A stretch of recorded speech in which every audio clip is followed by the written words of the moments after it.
시편 40편 1절에서 2절 같이 봉독하시고 설교 나누도록 하겠습니다.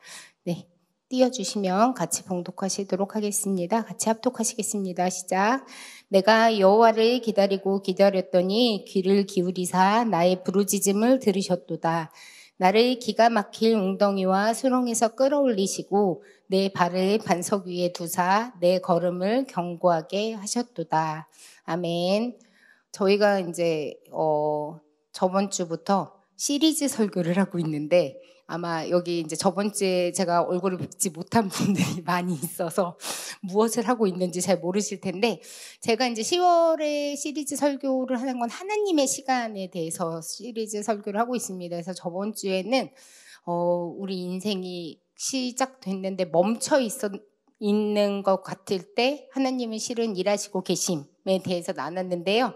오늘은 그거보다 더한 걸 갖고 왔습니다. 오늘은 마이너스의 시간처럼 느껴지는 그 시간에 대해서 여러분들과 함께 나눠보도록 하겠습니다. 제가 어렸을 적에 새학기가 되면요. 항상 선생님이 나눠주던 종이가 있어요. 지금은 개인정보 때문에 그런 거 절대 안 나눠주실 것 같은데 그 당시에는 호구조사라는 거를 했어요. 그래서 그때 이제 항상 똑같이 썼습니다. 취미가 무엇이냐? 그럼 여러분 뭐라고 쓰셨어요? 독서 이렇게 보통 쓰시죠. 그리고 그때 가족관계를 다 쓰죠. 그때는 막 정말 많이 썼어요. 그러면서 그때는 이런 질문도 있어요. 집에 자가용이 있습니까? 이런 질문이 있으면 그때 저희가 아빠가 처음 산 차를 아직도 기억해요. 엑셀이었는데 그렇게 자랑스럽게 썼던 것 같아요.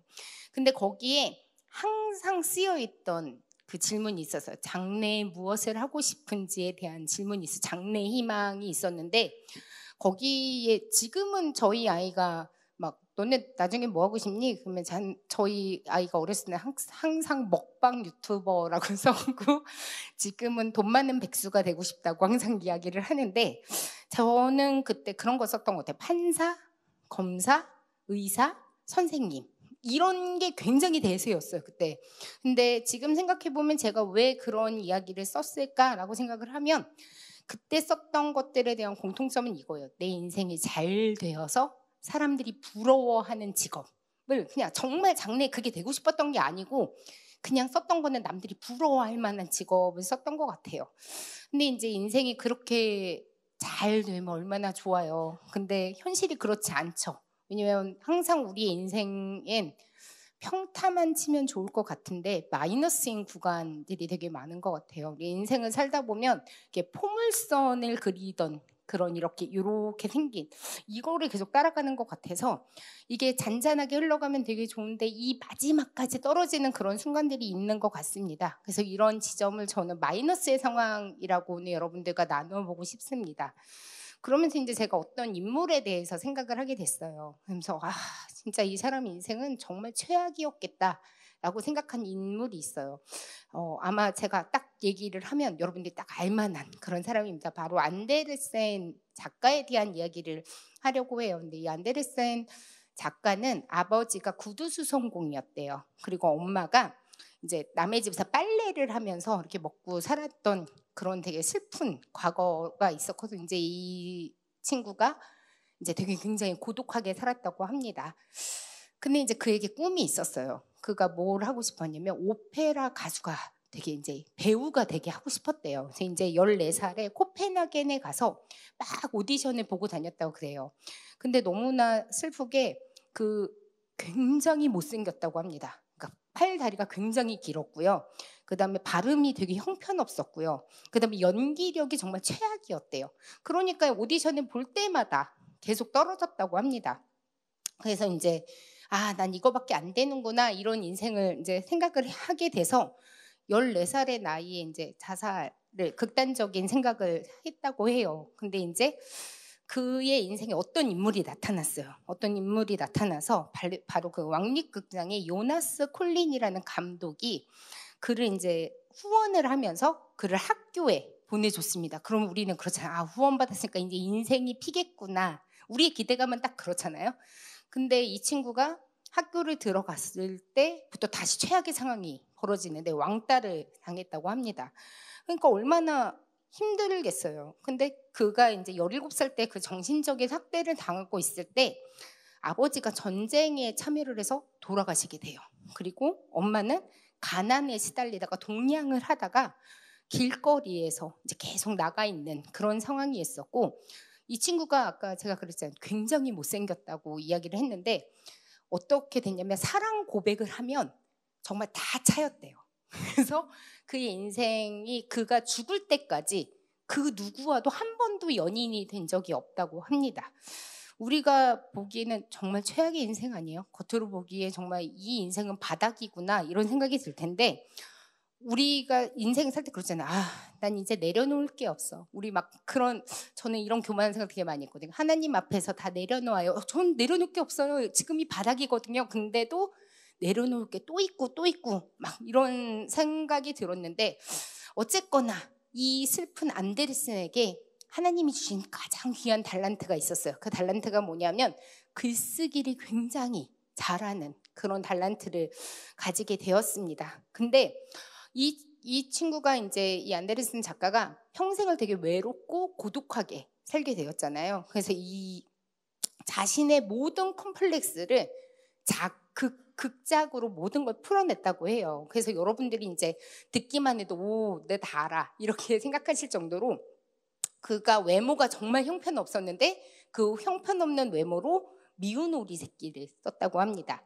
그리고 이제 동냥을 하던 그 엄마의 모습을 보면서 성냥팔이 소녀라는 글을 쓰게 되고요. 그 다음에 자기가 계속 고백을 했는데 짝사랑이 실패를 하잖아요. 그걸 가지고 인어공주를 썼다고 합니다. 그리고 이제 자기가 신분이 상승되고 싶었잖아요. 내가 오페라 가수가 돼서 되게 잘 나가고 싶었는데 그게 잘 안 된 그 갈망과 좌절로 벌거벗은 임금님을 썼다고 해요. 그러니까 그가 모든 것들을 쓸 수 있었던 거는 그가 겪었던 그 인생의 고독하고 외롭고 괴로운 그 모든 순간을 가지고서 글을 써서 많은 사람들이 공감할 수 있는 글을 썼다고 해요.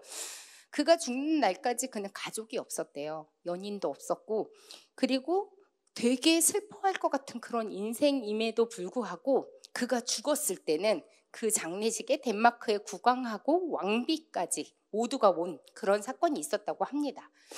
아마 그는 죽을 때까지 그런 생각하지 않았을까요? 내 인생은 잘된 게 하나도 없어. 나는 정말 마이너스 인생만 살았구나. 이제 이렇게 생각을 했을 텐데, 그가 실은 고난과 역경을 겪지 않았더라면 그의 지금 전 세계 사람들이 다 그가 어떤 글을 썼는지를 다 알게 되잖아요. 그래서 사람들이 그 인류의 보편적인 그 감동을 계속 주었기 때문에 그가 굉장히 훌륭한 작가가 될 수 있었는데, 실은 그 역경들이 글을 만들어낸 플러스의 인생이 되게, 우리가 지금 안데르센 작가가 제가 이렇게 설명을 해드렸으니까 그 사람이 되게 힘든 인생을 살았구나 이렇게 아시는 거지, 우리가 그에 대해서 알았을 때는 실은 막 그러잖아요. 학교에서 배우고 우리가 어렸을 때 봤을 때 와, 이 사람은 대단한 작가다 라고 생각을 하게 되잖아요. 안데르센의 인생은 계속 마이너스의 연속이었어요. 근데 그 하나님이 그 시기를 실은 썩어지는 시기로 사용하신 것 같아요. 제가 보는 그 마이너스의 시기는 씨앗의 시기였던 것 같아요. 왜냐하면 씨앗은 우리가 보기에 우리의 눈에는 보이지 않죠. 땅에 심기우면 땅에 그냥 심겨져 있는 그 지하의 세계에 있는 그 시기와 같은데, 그 씨앗이 썩어지고 자라야만 실은 가장 좋은 열매를 맺을 수 있는 그런 시기인 것 같습니다. 그래서 안데르센을 보면서 실은 우리가 마이너스다, 내 인생은 최악이다라고 생각을 하지만 실은 그 시기가 제일 잘 썩어지고 있는, 하나님이 가장 큰 플러스의 역할로 우리를 이끌어주는 시기가 아닌가, 그렇게 생각이 들었습니다. 그래서 제가 보기에는 이 썩어지는 시기가 바로 마이너스의 시기인데요. 성경에는 이 썩어지는 시기를 정말 아이러니한 단어로 이야기를 합니다. 이 시기를 바로 형통이라는 단어로 이야기를 합니다.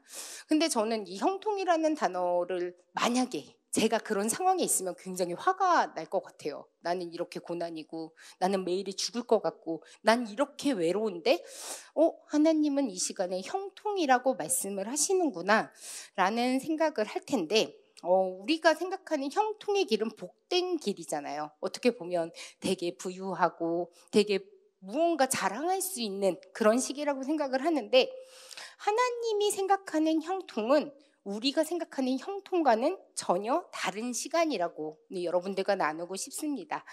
근데 성경은요, 이 마이너스의 시간을요, 그 형통에 대해서 여러분들은 어떻게 들으셨어요? 다 은혜의 시간이다, 이렇게 아마 되게 많이 들으셨을 것 같아요.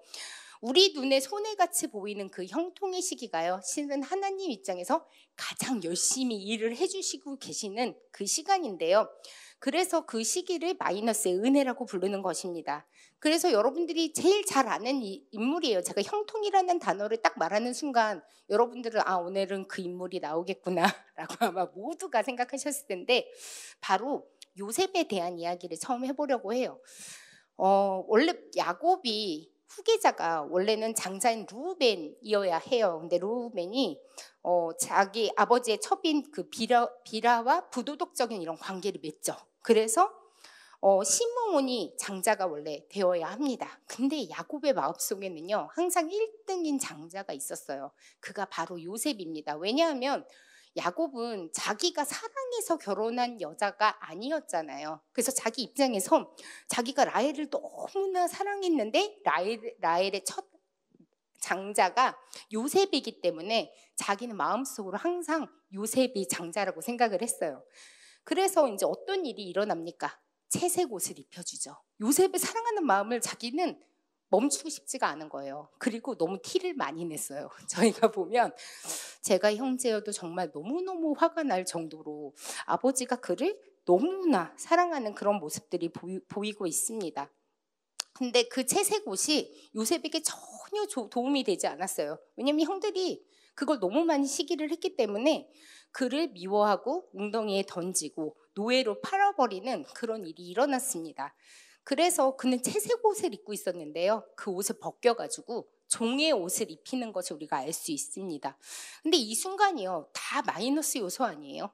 왜냐하면 내가 원하지도 않았는데요, 아버지가 나를 장자 취급하고요, 채색 옷을 입혔는데 형들이 나를 미워하는 이 모든 요소가 마이너스의 요소였지만 실은 이것도 하나님의 계획 안에 있던 그런 일이었습니다. 근데 하나님의 첫 번째 계획은 그거였어요. 채색 옷을 벗기는 것. 누가 봐도 마이너스죠. 채색 옷은 정말 좋은 거잖아요. 서로 갖고 싶어 하는 옷이잖아요.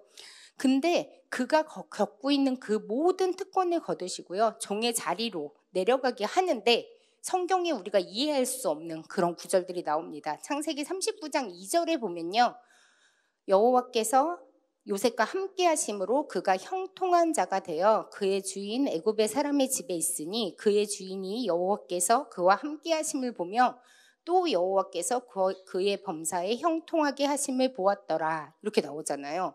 여기 지금 형통이라는 단어가 2번 나오잖아요. 여기서 말하는 형통은요, 우리가 생각하는 복과는 조금 다른 것 같아요. 우리가 생각하는 형통은 그런 거잖아요. 일반적으로 다 술술 모든 일이 다 풀리는 거, 내가 원하지 않아도 그런 거 있잖아요. 성경에서 보라, 하나님이 하실 일을 봐라. 그러면 나는 이렇게 멀리서 이렇게 제3자의 눈으로 하나님 잘하시는지 봐야지, 인생 잘 풀리는다, 되게 형통한 것 같아 라고 생각을 하는 게 우리 입장에서 형통의 모습인데, 실은 성경에서 말하는 형통은요, 환경의 변화는 전혀 문제가 되면 안 돼요. 하나님과의 관계가 바로 섰냐 안 섰냐가 형통을 말하는 그 주제입니다. 그렇기 때문에 요셉이 어디에 있든지, 감옥에 있든지, 거기가 시장거리든지, 노예로 팔려가든지, 채색 옷을 입었든지, 그것이 형통을 말하는 것이 아니에요. 환경은 그에게 아무 영향을 주지 않는 것을 하나님이 형통이라고 말을 하시는 거예요. 그래서 창세기 39장 20절에서 23절의 말씀을 보면 여기 이제 말이 쭉 나오는데, 옥에 갇혔는데요, 옥에 갇힌 것도 전혀 상관이 되지 않아요. 근데 여기서 가장 중요한 건 하나님과 요셉의 관계가 올바로 섰냐 안 섰냐가 중요한 거예요. 그래서 여호와께서 요셉과 함께 하심이라, 여호와께서 그를 범사에 형통하게 하였더라라고 나오잖아요.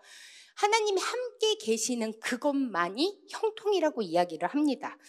요셉은요, 감옥에 있는 것이요, 형통이었어요. 왜냐하면 감옥은요, 환경의 영향을 전혀 받지 않는 곳이에요. 아무것도 들어올 수 없는 곳이잖아요. 그래서 환경이 지배할 수 없는 곳에서 하나님과의 관계를 쌓는 연습을 하게 하신 겁니다. 그래서 그 환경 속에서는요, 하나님을 붙잡을 수밖에 없어요. 하나님을 붙잡을 수 없는 게 바로 형통을 몸으로 겪는 그 과정이 필요했던 것입니다. 하나님의 관점에서 보면요, 환경은요 그냥 통로예요. 하나님이 오늘 이 과목은 그냥 통로잖아요. 하나님과 관계를 맺게 하는 통로고요. 하나님의 은혜를 입히는 그냥 의상실과 같은 곳이에요. 그가 종의 옷을 입든 채색 옷을 입든 그 환경은 그냥 통로고 아무것도 아니다라고 이야기를 하는 것입니다. 그래서 요셉에게는요, 이 마이너스 환경이요, 하나님을 만나는 자리였어요. 그냥 아무것도 아닌 그 자리였습니다. 그리고 그 자리에 섰을 때 그가 그의 인생이 역전되는 플러스의 지점을 잡는 그런 역할이 되었는데요. 그는 환경의 지배가 되지 않고요, 거기서 실은 훈련을 굉장히 많이 받아요. 아까 전에 안데르센이요, 훈련을 굉장히 많이 받았잖아요. 외로워봤잖아요. 외로운 사람이 어떤 건지 정확하게 알고 있는 거예요. 그리고 동량을 해야 되는 게 어떤 건지 정확하게 알고 있는 거예요. 근데 요셉은요, 자기의 모든 환경들이 다른 사람을 다 이해할 수 있는 그런 환경이었던 거예요. 형이 자기를요, 노예로 팔아서요, 웅덩이에서요, 목마름을 경험해봤기 때문에요, 자기 이스라엘 백성들이요, 가뭄을 겪었을 때 어떤 마음인지를 알게 하시는 거예요. 우리가 다른 사람에 대한 사랑을 하려면요, 다른 사람에 대한 공감이 있어야 됩니다. 근데 만약에요, 그가 그런 훈련 과정을 겪지 않았다면요, 다른 사람을 품는 그런 훈련이 되지 않았을 때 저는 그랬을 것 같아요. 이 형들에 대한 복수를 해야지, 막 이런 마음을 먹지 않았을까. 왜냐하면 나중에 형들이 찾아왔을 때 저는 실은 나는 그렇게 할 수 있을까라는 생각이 들었던 게 뭐냐면, 형들이 찾아왔을 때 그가 막 울면서 기다린 것처럼 얘기하잖아요. 근데 그 가족에 대한 마음이 얼마나 절절했겠어요. 오랜 시간 동안 가족과 떨어져 있지 않았다면 저는 그냥 그 채색 옷을 입었던 그 채라면 폭군처럼 그냥 형들을 다 복수하고 나도 형들을 노예로 팔고, 왜냐하면 그가 총리 대신의 자리까지 올랐을 때 그에게 그런 권력이 있었음에 불구하고 그가 자신의 권력을 전혀 사용하지 않는 것을 보면서, 아, 이 외로움의 시간과 그가 겪었던 모든 시간이 실은 공감의 시간이고 하나님께서 그 환경을 전혀 개의치 않게 하는 역전의 시간으로 만들어주신 게 아닌가라는 생각을 해봤습니다.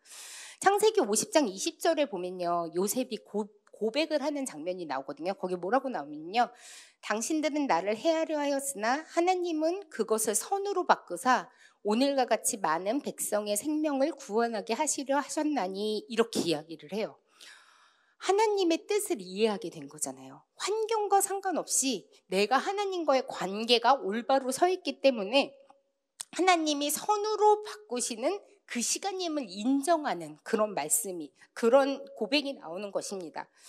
근데 이제 우리는 그렇게 신앙생활을 하지 않는 것 같아요. 그냥 오히려 하나님 저한테 이거 주세요. 그럼 하나님 그걸 줘야 되는 분이에요. 그냥 자판기처럼 하나님 제가 오늘은 A를 주세요라고 말했을 때 그 A를 주시지 않으면 그 환경이 흔들리기 시작합니다.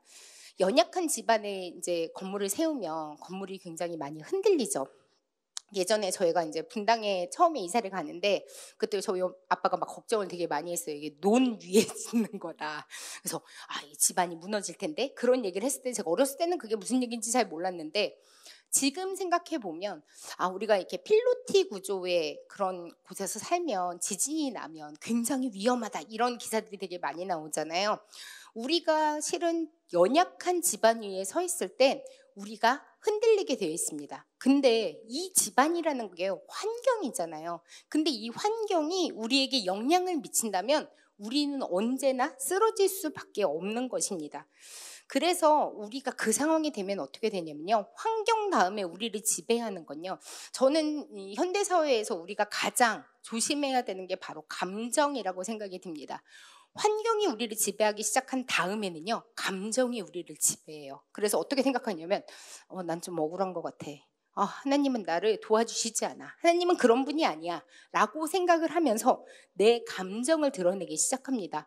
그러면 우리의 마이너스의 시간이 어떻게 되냐면요, 그냥 마이너스로 굳혀지는 그런 시간들이 됩니다. 근데 우리가 똑같은 현상과 똑같은 환경에 있을 때 이것을 어떻게 받아들이냐가 우리에게 굉장히 많은 것들을 바꾸게 합니다. 오늘 요셉과 전혀 다른 인물들이 또 나오게 돼요. 그들은 뭐냐면요, 이스라엘의 백성들이에요. 이스라엘의 백성들은요, 출애굽을 하는 상황에서 홍해가 갈라지는 걸 봐요. 하나님이 막 불기둥과 구름기둥으로 막 같이 다녀주시고요, 만나 메추라기도 막 공급을 해요. 근데 그들은 가장 결정적일 때 하나님을 믿지 못해요. 가나안 입성을 앞두고요, 그들은 불평하기 시작하는 거예요. 그들은 마이너스 상황이에요. 하나님의 형통과 하나님의 함께 하심을 경험해본 경험이 있는데도 불구하고 약속의 땅 앞에서 믿음을 발휘하지 못하는 모습을 합니다. 그래서 어떠냐면요, 거기는 커다란 거인들이 있어서 거긴 들어갈 수 없어요, 이렇게 이야기를 하는 거예요. 민수기에 보면요, 뭐라고 나오면요, 민수기 13장 31절에요. 그와 함께 올라갔던 사람들은 이르되 우리는 능히 올라가서 그 백성을 치지 못하리라, 이렇게 이야기를 해요. 왜냐하면 그들이 우리보다 강하다고 이야기를 하고요, 그 정탐한 땅을 막 악평해요. 그리고 우리는 메뚜기 같아요, 그냥 이렇게 이야기를 합니다. 그들이 지금 당하는 건 뭐냐면요, 환경의 지배를 받는 거예요. 하나님과 같이 있기 때문에 하나님을 믿어서 이 환경이 아무것도 아니어야 되는데요, 시선이 환경에만 맺히니까 그들은 너무 무서운 것 같아요. 저희는 안 돼요, 나는 메뚜기처럼밖에 할 수 없어요 라는 불신앙을 보이기 시작합니다. 근데 요셉은 이 상황에서도 자신의 믿음으로 반응을 했는데요, 종의 옷을 입어야 하는 그 순간도 최악의 상황이었지만 형통하심을 믿었잖아요. 근데 이스라엘 백성들이 전혀 다른 반응을 보이는 게 뭐냐면요, 민수기 14장 2절에 보면요, 이스라엘 자손이 다 모세와 아론을 원망하면서요, 우리가 애굽 땅에서 죽었어야 되는데 이렇게 막 이야기를 해요. 그리고 우리가 그곳에서 죽는 게 좋지 않았을까, 이렇게 이야기를 합니다. 그들은 환경만 보이는 거예요. 내 눈에는 환경만 보이고요, 내 시선이 하나님께 전혀 머물지 못하기 때문에 은혜를 잊는 것이에요. 그러면 하나님이 일하시지를 못해요. 하나님이 역전극을 볼 수 없는 사람에게는 역전극을 보여주시지 못합니다. 왜냐면요, 이 씨앗들이요, 자라려면요, 기다려야 되잖아요. 썩어지는 시간도 필요하고요, 물을 주면요, 이 발화하는 시간이 필요한데요, 그들은 그 시간을 기다릴 수가 없는 거예요. 그리고 계속 흔들려요. 지금 안 보이잖아요. 싹이 안 보이니까 이거 다 죽은 거예요. 그냥 그렇게 계속 말을 하는 그런 모습들을 보고 있습니다. 근데 우리가 이 마이너스의 상황에서는요, 이 땅을 뚫고 올라오는 그 믿음을 발휘를 해야 되는 것이 바로 우리가 해야 되는 일입니다. 근데 이 이스라엘 백성하고 전혀 다른 두 사람이 나오잖아요. 바로 여호수아와 갈렙이 믿음으로 반응을 하는데요, 그들은 그 마이너스의 상황에도 약속의 땅이라는 플러스를 가져갈 수 있는 사람이에요. 왜냐하면 그들은 그 마이너스의 상황에도 씨앗이 발화하고 열매를 맺을 것을 믿는 사람이기 때문입니다. 근데 사탄은요, 우리가 마이너스 상태에 계속 있기를 원해요. 솔직히 우리에게 계속 그렇게 얘기하잖아요. 안 될 거야, 하나님 오셔도 안 돼, 이거는 절대 될 수 없는 일이야. 근데 어느 날 우리도 그런 얘기를 할 때가 있어요. 이거는 안 돼. 그러면서 부정적인 이야기를 계속 하죠. 근데 문제는 우리 입술의 고백이 그대로 된단 말이에요. 그러니까 우리가 입술로서 계속 안 된다 이야기를 하니까 그것이 그대로 되는 경우가 굉장히 많이 있습니다. 그래서 우리에게 필요한 건요, 영안이 열려야 되고요, 듣는 귀가 있어야 되고요, 그리고 하나님 앞에서 믿음으로 반응하는 것들이 필요합니다. 우리가 환경의 지배를 당하고 있을 때요, 우리가 해야 되는 게 있어요. 우리가 바라봐야 되는 분이 계세요. 바로 예수님이에요. 예수님은 환경의 지배를 받으시는 분이 아니시거든요. 근데 저는 성경에서 도대체 이런 일이 왜 일어나지? 라고 생각을 하면서 읽었던 구절들이 있는데, 여러분들은 혹시 이 사건에 대해서 어떻게 생각하시는지 모르겠어요. 마태복음 4장에 보면요, 사탄이 예수님을 시험하는 장면이 나와요. 근데 저는 무슨 사탄 주제 네가 뭔데 우리 예수님한테. 제가 막 여러분들은 잘 모르시겠지만 저는 성경을 읽으면서 이렇게 혼자 분노하고 혼자 도대체 이걸 내가 어떻게 이해해야 되지? 막 이런 경우가 굉장히 많은데 마태복음 4장에 보면요, 예수님이 시험을 받는 장면이 나와요. 근데 이해가 잘 안 되죠. 근데 왜 그러냐면요, 예수님은 굉장히 연약한 몸으로 오신 거예요. 그냥 우리랑 똑같아요. 이렇게 때리면 아프시고요, 배가 고프신 분이에요. 근데 예수님이 자발적으로 시험을 받으시러 이제 광야에 나가신 거예요. 그리고 이 광야에 나가시면서 굉장히 힘들었던 거 뭐냐면, 저는 못합니다. 확실합니다. 40일 동안 금식 기도를 하셨다고 그렇게 나왔는데, 이 40일 금식을 하셨다는 얘기는 뭐냐면, 이스라엘이 40년간 광야에서 겪었던 그 배고픔과 연약함을 몸소 체험한 거예요. 제가 아까 전에 공감을 할 수 있어야 되는 거는 그 시기를 지나야지만 공감할 수 있잖아요. 예를 들어 그런 거예요. 제가 똑같은 일을 겪은 사람한테는 위로할 수 있어요. 그리고 그거는 그 사람이 위로가 돼요. 예를 들어 제가 막 어떤 이렇게 아픈 사람한테 가서 위로를 하면 저는 거짓말 안 하고 똑같이 위로해 줄 수 있거든요. 뭐가 힘든지 알기 때문에. 그렇기 때문에 예수님도 그런 체험을 하셨기 때문에 공감하시고 그것들을 우리와 같이 해주시는데, 그때 마귀가 속삭이는 거예요. 하나님의 아들이라며 굶을 필요 없어. 왜 이 땅에 왕으로 왔는데 굶고 계세요? 이렇게 얘기를 하는 거예요. 그러면 배고픔을 느낄 필요 없는 거 아니에요? 이 땅의 왕인데? 이렇게 얘기를 하는 거예요. 사탄이 우리한테 하는 거랑 똑같죠.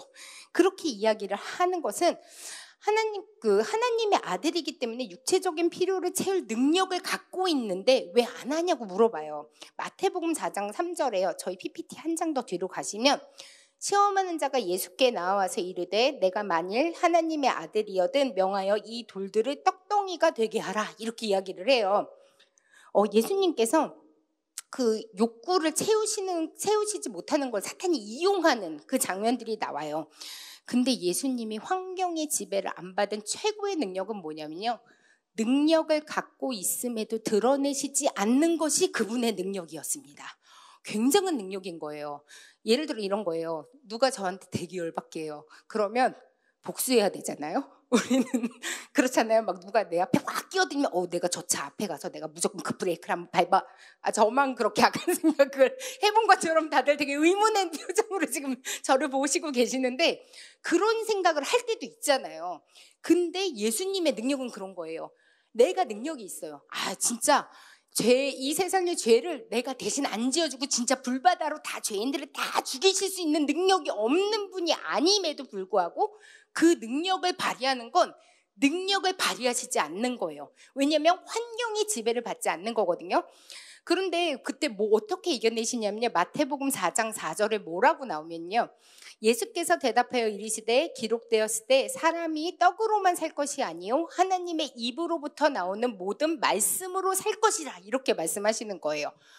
말씀으로 그냥 이기시는 거예요. 내가 능력을 드러내지 않아도요, 내가 복수하지 않아도요, 그냥 계속 하시는 거예요. 근데 사탄이 와서 또 계속 보시는 거예요. 지금 환경이 예수님한테 너무 불리한 것 같아요. 당신이 지금 왕이면요, 뛰어내리면 하나님이 당신을 지켜주실 거예요. 이렇게 계속 이야기를 해요. 근데 예수님은 이 환경의 유혹에 넘어가시지 않는 거예요. 그냥 능력을 보이시지 않는 거예요. 그냥 말씀으로 계속 이겨내시는 그런 것들을 보여줍니다. 그러면서 사탄이 마지막으로 뭐라고 얘기를 하냐면요, 높은 산으로 데려가요. 마태복음 4장 8절 9절에 뭐라고 나오냐면요, 마귀가 또 그를 데리고 지극히 높은 산으로 가서 천하만국과 그 영광을 보여 이르되 만일 내게 엎드려 경배하면 이 모든 것을 내게 주리라, 이렇게 말을 해요. 얼마나 좋아요. 다 준대잖아요. 근데 지금도 그냥 예수님 계속 동일하게 나오시거든요. 그냥 말씀으로 계속 이기세요. 어떤 시간이어도요, 그 시간은 하나님이 구원을 위한 그 시간들이 있기 때문에요. 하나님이 역전해 주실 그 상황들이 있기 때문에요. 내가 지금 마이너스의 상황에 있어도요, 전혀 흔들리시지 않는 그 모습들을 계속 보여주시고 계십니다. 실은요, 십자가 사건보다 마이너스인 사건은 없어요. 그게 정말 최악의 사건이잖아요. 내가 죄를 짓지도 않았는데, 나는 죄라는 걸 모르는 분인데, 그 분이 그냥 태어날지 모르는 나중에 2000년 넘게 이따가 태어날 저희를 위해서 그냥 돌아가 주시는 거예요. 근데 그 십자가 사건이 우리는 지금 이렇게 십자가를 보니까 십자가는 이런 모양이야 라고 얘기하지만 저 십자가는 십자가 자체가 치욕과 수치라는 뜻입니다. 저곳에서 돌아가신 것이 바로 그분이 우리를 위해 구원 사역을 한 건데 그것이야말로 최고의 플러스의 사건입니다. 하나님께서 모든 사건들을요 마이너스에서 다 플러스로 바꾸는 그 역할들을 하신 겁니다. 하나님은 지금도요 우리의 마이너스의 시간을 외면하지 않으세요. 그래서 우리가 눈물도 흘리고 실패도 하고 두려움을 통해서 그 형통의 시간을 우리랑 지내는 거예요. 그래서 우리가 환경에 전혀 영향을 받지 않게 하나님과 동행할 수 있다는 것을 알게 될 때, 제가 이제 얼마 전에 인스타에서 본 글 중에 그런 글이 있더라고요.